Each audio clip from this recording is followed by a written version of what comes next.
सुबह उठने से लेकर रात को बेड पर जाने तक हमारे आसपास आखिर चल क्या रहा है।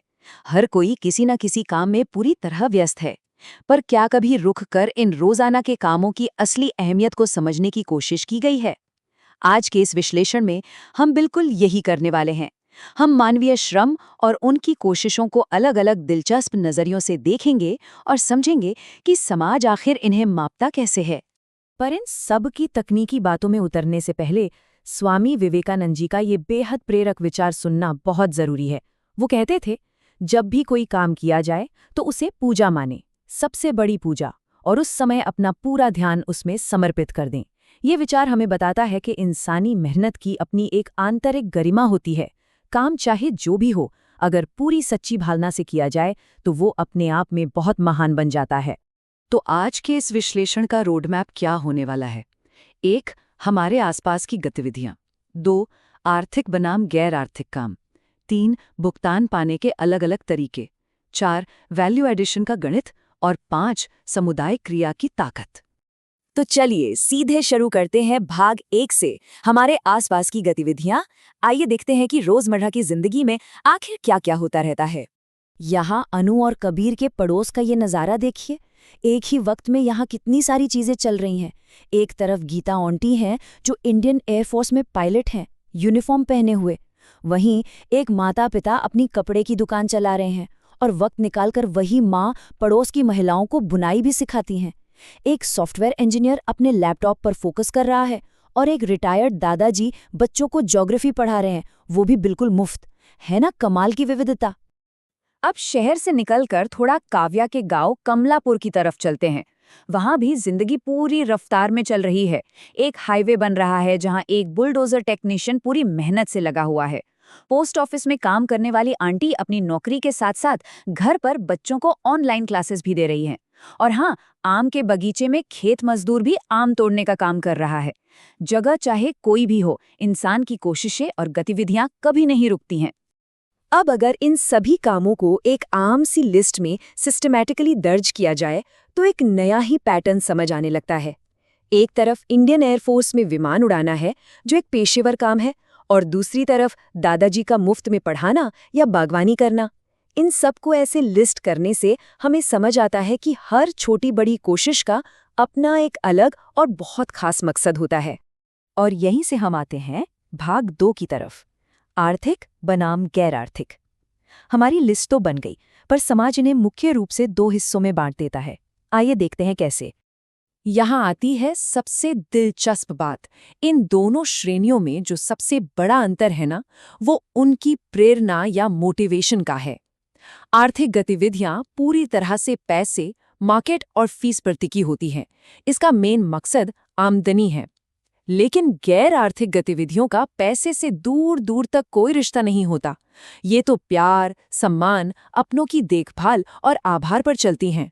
ये भले ही बैंक बैलेंस ना बढ़ाएं, पर जिंदगी को असली मायने जरूर देती हैं। चलिए पहले आर्थिक गतिविधियों के कुछ ठोस उदाहरण देखते हैं। ये वो काम है जहां मेहनत के बदले सीधे पैसा मिलता है। जैसे जब एक किसान मंडी में अपनी फसल बेचता है, एक वकील अदालत में केस लड़ता है, या फिर फैक्ट्री में एक मजदूर गाड़ी के पुर्जे जोड़ता है। उन्हें अपने समय और मेहनत के बदले एक इनकम मिलती है। ये काम अर्थव्यवस्था के पहिए को चलाने वाले मुख्य इंजन हैं। लेकिन इसके ठीक उलट कुछ काम ऐसे होते हैं जिनसे कोई पैसा या धन नहीं बनता, जैसे माता पिता का अपने परिवार के लिए प्यार से खाना बनाना या युवाओं का अपने दादा दादी की जरूरतों की देखभाल करना।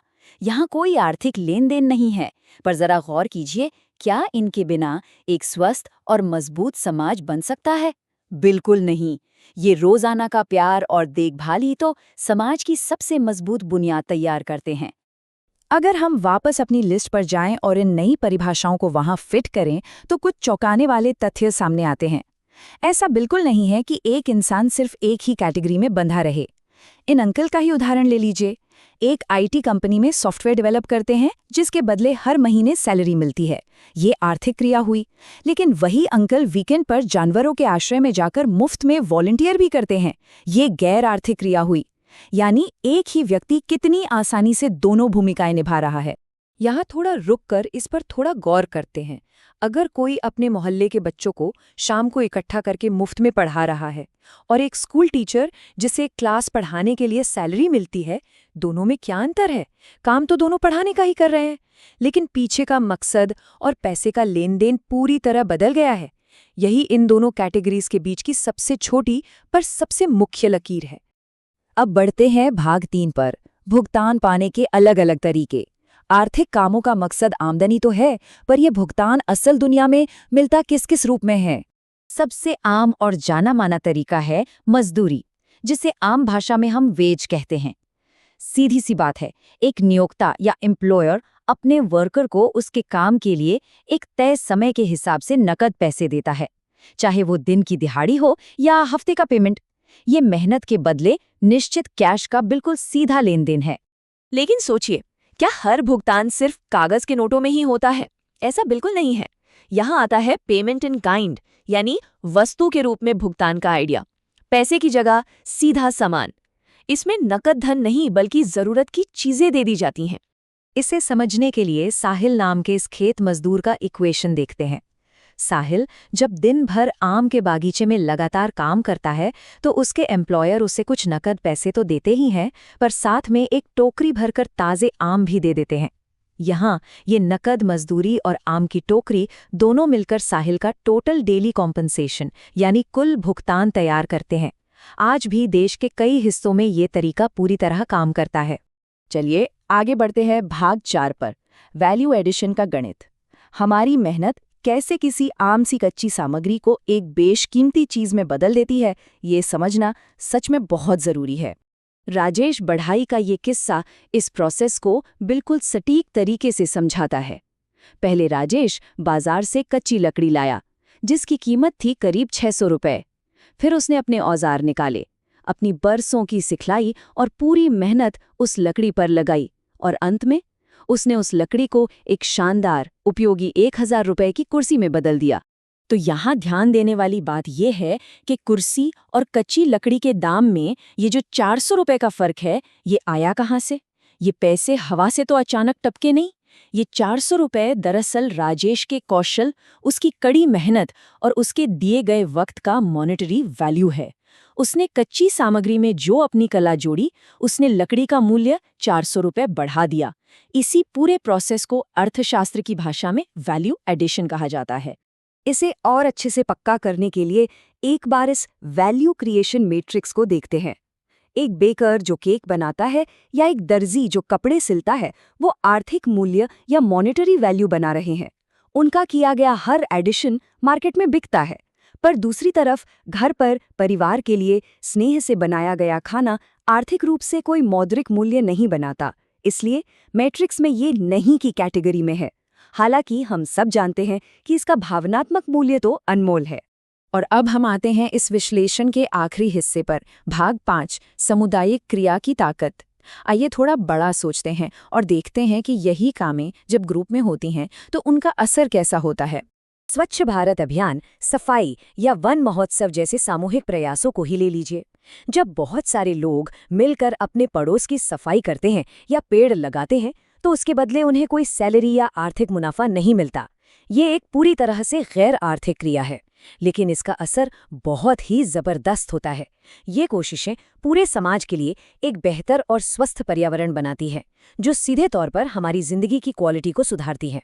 तो इस पूरे सफर को अगर समेटा जाए तो क्या निकल कर आता है? हमने एक पड़ोस में होने वाले कामों को पहचाना, हमने आर्थिक और गैर आर्थिक गतिविधियों के फर्क को बखूबी समझा, वैल्यू एडिशन कैसे कच्ची चीज को कीमती बनाता है उस गणित को देखा, और सबसे अहम बात, सामाजिक कल्याण में उन बिना पैसे किए गए गैर आर्थिक कोशिशों के जरूरी योगदान को भी पहचाना। जाते जाते इन सभी बातों को समझने के बाद एक बड़ा सवाल जरूर उठता है। जिन कामों के बदले कभी पैसे नहीं मिलते, आखिरकार वो हमारे समग्र सामाजिक कल्याण, हमारी मानसिक शांति और हमारे जीवन की गुणवत्ता को किस हद तक बेहतर बनाते हैं? शायद इंसानी कोशिशों का असली मूल्य सिर्फ और सिर्फ आर्थिक पैमानों पर नहीं मापा जा सकता। इस सोचने वाले सवाल के साथ इस चर्चा को यहीं विराम देते हैं। आशा है इस विषय पर सोचने का एक नया और मजेदार नजरिया जरूर मिला होगा।